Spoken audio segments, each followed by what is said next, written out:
I'm 55, Jim, and my son Matt is 25. We have had 3 experiences. I'm ex-military, 10 years, U.S. Air Force nuclear weapons technician, 463 with top secret clearance. Went on to work for Boeing and eventually did IT work for DOE in Oak Ridge, Tennessee. 30 years with the government. First experience around 2010. Was backwoods camping out by Angel Falls, Big South Fork, Tennessee. I was alone, estimate about 3 a.m. I was in a one-person low tent. I woke and was staring at nothing but the sound of my tent being shaken, 1 foot from my face, very angrily. I controlled my breathing as my heart was going up my throat. It was completely silent, and I never heard it walk away. It was basically a ghost. I had gotten that strange feeling something was watching me that day. I never considered Bigfoot or such during those years. Never considered Bigfoot was in Tennessee. I prayed it'd kill me by the neck if it was going to kill me and not drag me off, chewing on me. My mind rationed it was a mad bear or something. I fell back asleep, and that was the end of that. I didn't have a gun. Oops, I was lucky. Second experience was summer of 2018. My son and I were prospecting gold in Coker Creek, Tennessee, north of Chattanooga, Tennessee, to give you an idea of location. 2 significant things happened. 1, a herd ran through the camp, and 2, a bipedal creature ran by the creek. The 6th night we were awoken to hounds chasing something in the area. The sound of stomping feet getting louder and louder. A herd of something was coming. I have experience of what a herd can do. During Desert Storm, I was boar hunting in Balıkesir, Turkey. The Muslim community used pots and pans to run dozens of boars up the mountain towards us. I thought I was going to have to climb a tree. Of course, you could hear the ground, sticks cracking, and bushes shaking and all. I stared at the front of my tent, watching intensely, as I knew it was coming to run over me. Somehow, I think they used sound to terrorize us. As it got louder and louder, it was like beating drums. You could physically feel the pounding earth, very heavy. Same weight of bulls or cows. I was just sitting there waiting and watching to die. In my mind, I was asking, where in the hell did a herd get loose in the woods? But it was also like drums beating. Louder and louder and closer. There was no sound of sticks, leaves, snorting, or any ground noise. These things were heavy and solid, but I don't think they actually touched the ground. We joked and called them a ghost herd for a long time. They went through us like we were invisible. I guess they were in spirit. They never touched anything. It was all sound. Matt speculates he heard them running individually earlier across the creek and thought they eventually all got into step. He speculates there was about 10 Bigfoot running together. He heard more than I did. I had to get control of my breathing. Matt was looking out both sides of his trailer and saw nothing. During this time, we were both frozen in fear, shock, and confusion, and did not speak. Second part was the bipedal ran past us. We were probably 10 feet from the creek. Right after the ghost herd, I heard something running our way. Doosh, doosh, doosh, and here it comes. Total time, 2 to 3 minutes.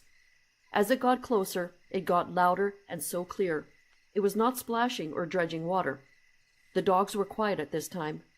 Its stride was perfect and long. It jogged past us and slowly started fading as it ran up the creek.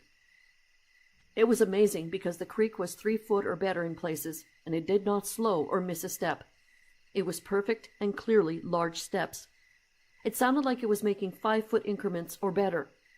This creek is easily up to my knees. I'm 6 feet, and better at places. We had spent 6 days prospecting this creek. It would have been twice my leg size to do what it did.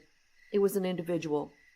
My son speculates at one time 3 or 4 of them got into sync and also ran by and probably did.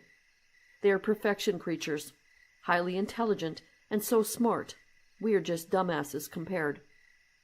At that point, I had to check to see if I was dreaming and confirm the bipedal. I said out my tent window to Matt, "Was that 2 feet?"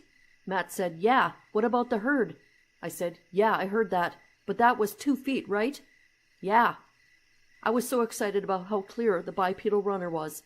I had finally in my life confirmed there are creatures that must be near 10 foot tall making that kind of stride, and it was so smooth. Super, super exciting. Everyone says bear, deer, etc. I know what I heard, and this was bipedal and strong and a giant. I did not imagine this.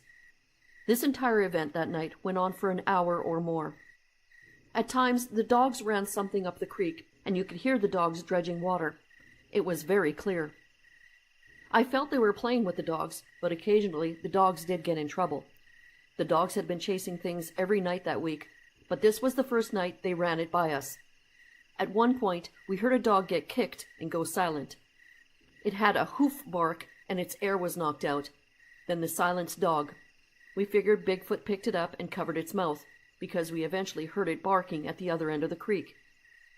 There were 3 dogs, and one was the main one because it was much louder, and it was obviously catching up to them at times. This was fascinating as we sat on our beds, totally in fear and wonder. The next day we investigated and talked to a guest at a cabin a few hundred feet away, and they said they came out with guns that night and didn't know what the hell was going on. I did find where the dog and Bigfoot had that little scramble in the grass on a bank by the creek. The dog prints were there, but no other prints. No deer, bear, etc. There were no tracks. This was all done by ghosts? This area of Coker Creek was where the Cherokee Indians would camp for the summer, cool in the mountain. Teepees as far as you could see. So this place does have supernatural abilities, I guess. So that was a crazy experience. Third experience was July 2021 on the Tennessee-Kentucky border, where we had put out trail cams for hobby. It had been 3 years since the Coker Creek experience, and we had already relaxed and forgotten what can happen in the woods. Was backwoods camping and had a fire and dinner and went to bed. About 3 a.m. went out to pee. On the way back, I seen red eyeshine. I did have a red light on. Entering the tent, I joked that something was watching us, and we laughed and went to sleep.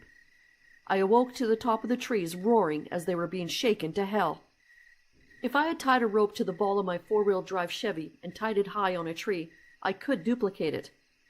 We burn wood for heat, so we live in the country on a farm, and we're not city slickers lost in the woods. We have worked with trees all our lives. It was that powerful, and not something you want to wake up to while sleeping in the woods. I woke Matt and said, "What is that?" He said, "Take out your earplugs." I said, "I don't want to." Joking, but I really did not want to believe what I was hearing. Are you freaking kidding me? I'm in another horror movie, but it's not a movie. The trees were being shaken very violently and threatening. It was about 20 feet away and lasted 4 to 5 minutes before going completely quiet. No sounds whatsoever. It was a new moon, so it was pitch dark. No sound of it moving in the trees. Nothing. This was the horrifying thing, when you're desperately trying to get information on something and it gives you nothing. And the creek nearby was also quiet, so they can turn off all the sounds somehow. I remember thanking God that my neck did not make any noise as I turned my neck. That's how freaked out I was. We did not move or speak. We posted 4 trail cams that day, and none of them were in our area, of course. At 55, this was the worst experience I have ever had. As I realized the terror, adrenaline, unknown in me was removing my strength to fight, I knew I had to stop fearing it, or it would give me a heart attack, or reduce my ability to fight. I did not have a gun. Matt had a .22 pistol. I had my headlight in my hand that I held ready to turn on. As I wait for this monster to jump on my tent at any second, I was resolved to see it before it killed me. I must see it. Maybe 20 minutes sitting staring into the dark and deaf by the quietness, another thing happens. Something slowly floats past our tent. It had no steps. It had a digital cricket sound. Tone was dit, dit, dit, dit, dit, dit. 3 to 4 beeps, start, stop. Matt spoke under his breath. It's moving towards the camp, where we had a fire. I was effing done at that point. I heard it. What now? An alien? I knew I could not let it terrorize me anymore. I knew I had to maintain strength to fight it by hand if needed. I ignored it. When you're about to die, you learn to get real. I lay down, and if I heard myself breathe, I would wake up to make sure I had the headlight properly gripped, ready to turn it on. I laid there trying to figure if we could walk out back to back. Matt had his .22 pistol. I felt if we did not move, it had to make the first move. So we held our place. Here is some weird stuff. When the beeping thing floated by, Matt said it reached into him and tried to get him to vocalize. He felt it was vibrating his vocal cords for him. He was really messed with and tripping. He said he held his mouth tightly closed because he was afraid it was trying to get his location. Our tent was between two large rocks, so I think we were hidden. I did feel that they were looking for us. Matt also felt he was about to stop his own heart. He had stopped breathing completely and realized he better breathe. This was the amount of fear and terror it was pushing on us. It really pissed me off to realize it was that mean to us. It wanted us to die. So these things are not a joke or some fun hobby. You better be 100% in your spirit and beliefs if you want to go out at night with them. Also, you better be ready to die. If you have not had any near-death experiences, you better stay out of the woods at night. I have had 3 or more near-death moments. They help you accept death and therefore learn not to fear. Sometime later, the nightmares started to fade. Around daylight, a woodpecker spent all of an hour raising hell about something as it ran away. I knew we made it. When the morning light comes, it's like you're a reborn or something like that. This was far the most horrifying near-death experience I have ever had, and Matt thinks he almost died from fear. I think this was really his first real near-death experience. I've given you the basics of my experience. Matt and I both sat down and did the full story. If you can share a link to my stories, I would appreciate it. As you do warn people, do not go into the woods at night if you do not have heavy firepower, as I do believe they can easily kill you. We do visit the area during the day, and we are gifting and such as therapy. It is important that you learn how to get back into the woods. It is important that you get over your fears. I do believe we are human, light man. We are divine man. We are the only creature that has God code, signature in our DNA. Bigfoot and these 5D creatures can see the lights in us, our souls. If you are not spiritually alive, the light is dim. They don't mind killing a dead man. But they will back off the strong spirit man because it is right, and they know it. Stand, do not fear. They know you are divine, but if you don't know that, then you are food. Sorry for the truth, but that's how I see it. One side note. When we came back home, my wife said that we were white as a ghost for about 2 days. She had to walk around the house gingerly so she would not freak us out. Thank you for a place to tell our story. I need to have Matt write his story. He got brain effed bad. Jim and Matt.